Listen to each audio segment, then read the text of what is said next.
Alright, good morning, good evening, good afternoon, whatever it is, wherever you are. I hope you're having a good one.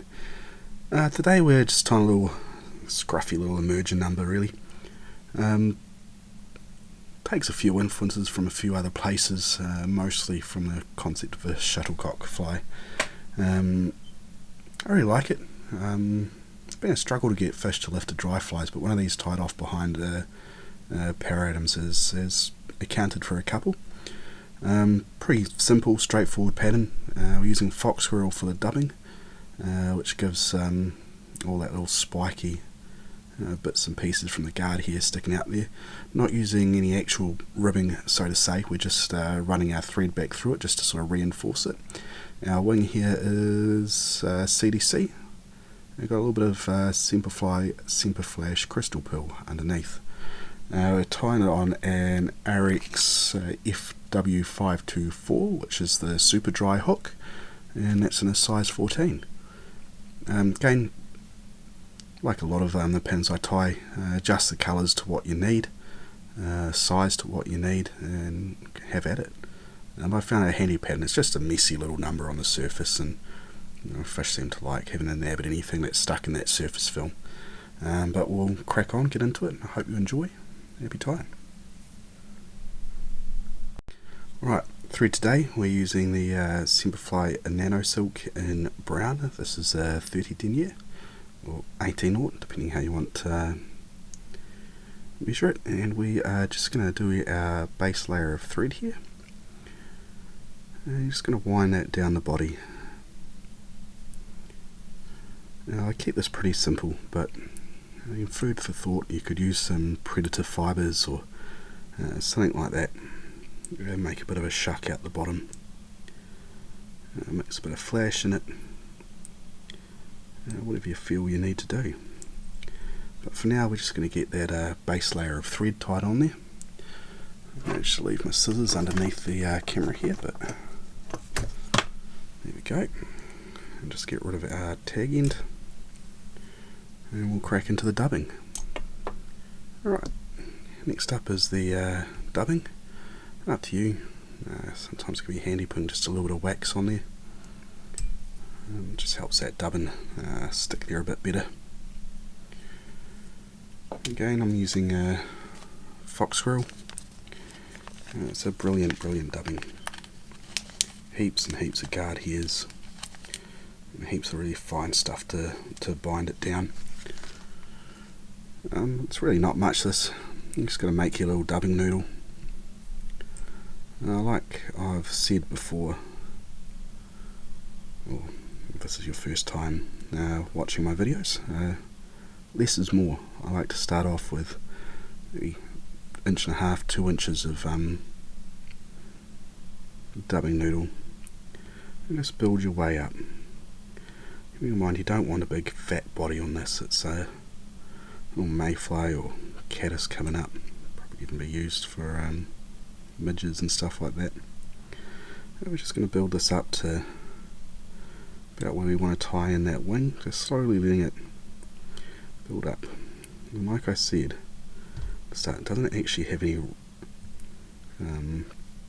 ribbing, but I do run my thread back through it, which just gives it a little bit more durability. Don't have to, but I like to. And then we'll move on to the wing. Right, for the start of the wing, I like to have just a little bit of flash in there. So this is Krystal Pearl from the Semperflash range of Semperfli Flash materials, and I've just folded a little bit in half. There's always bits and pieces of scrap flash I have lying around from different patterns. I usually just keep them for things like this. I just doubled it over, so I've got two bits of flash sticking out the front there. Just a little pinch wrap to secure it on top. And just tie it down so it's sticking out the front there. And we'll just trim away the tag and move on to the CDC. Alright, for the wing, I got two feathers, CDC feathers, which I've just paired up so that the curves are on the same. And then to measure it out, you want to account for the wing case plus the wing. The wing, I do like half the hook length, and then the wing case is probably at about a third, give or take. But I just measured this one out. So you can see we've got wing case, and then we've got a little bit more for the wing. But we will just secure that on top. And I want to have the curve so the inside of it is facing upwards. I just like to pull this through just a little bit, which sort of bunches up the feather fibres a bit more. Just really bind down on that. Get it secured.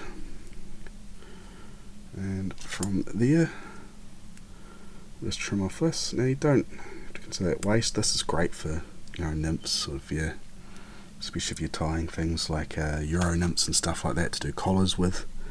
Or you can also use it in bodies for dry flies and make a really nice body that just moves heaps.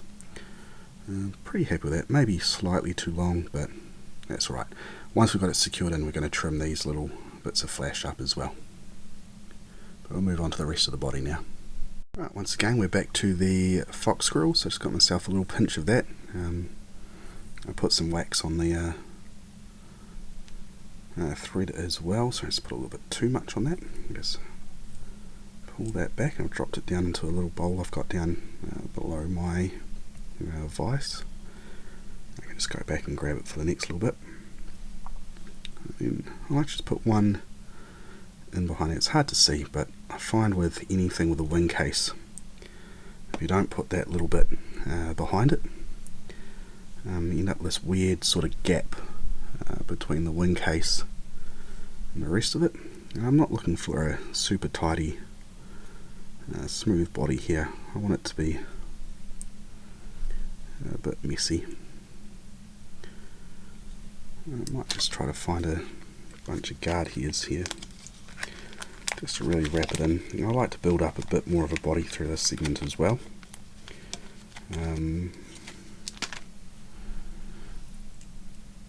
Yeah, I've just got a decent pinch of what is mostly guard hairs. You're going to see them start sticking out there a bit.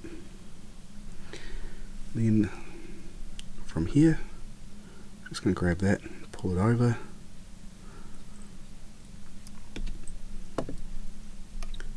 Get that in.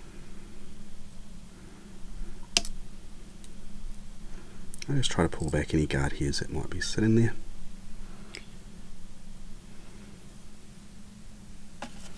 And we can just trim these to however long you want them. I just like the way a little bit of flash underneath it just catches a little bit of sun as it's sticking through. Right, last but not least is a whip finish. Now, two things you could do here. You could just whip finish it through this part where you've already tied it in, but for demonstration purposes you can also do it underneath. So I get it prepped as I normally would, and I pre-nose back, and you can get right in underneath the eye there. Now that's going to help prop the wing up and that little bit of flash as well, which I really like. And just there we go, and there we have it. Right, here's the finished product. Again, it's just a little simpler merge. You can whip these up super quick once you get into the flow of them. Nice and scruffy. Probably in that realm of like a shuttlecock style merger, at least that's where I started tying them from. But hardly any materials. Got fox squirrel dubbing, CDC, and your little Semperflash Krystal Pearl in there, and then the ribbing I've just done with the tying thread. Again, in this one it's Nano silk from Semperfli in 30 denier and brown, and the hook is an Ahrex super dry in a size 14, but go bigger or smaller as you need it. But I hope it's a helpful video. I hope you enjoyed it, and happy tying. See you next time.